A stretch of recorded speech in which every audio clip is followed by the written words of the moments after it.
तर श्री स्वामी समर्थ. सकाळी सकाळी छान छान तयार झाली, कारण आज होतं बाप्पांचं आगमन.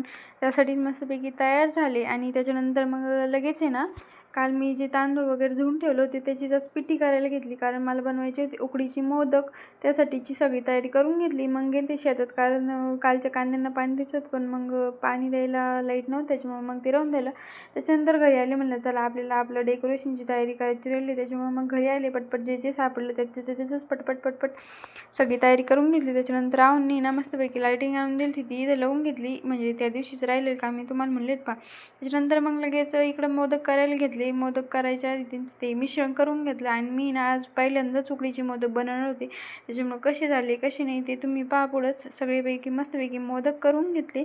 त्याच्यानंतर त्यांना वाफवायला ठेवलं, पण मग मोदक एवढे काही खास झाले नव्हते, कारण पहिल्यांदाच बनवत होते आणि ते पीठ मिक्सरला दळलं, त्याच्यामुळे थोडं खरखर राहिलं होतं. त्याच्यामुळे ते एवढे व्यवस्थित झाले नाही, पण नेक्स्ट टाईम छान तयारी करेल. त्याच्यानंतर मग असं आपलं मस्तपैकी डेकोरेशनचा शेप फायनल लुक हा होता. मग गणपती बाप्पांना त्यांच्या जागेवर बसवलं आणि असं संपवलं आजचा दिवस. Thank you for watching. बाय.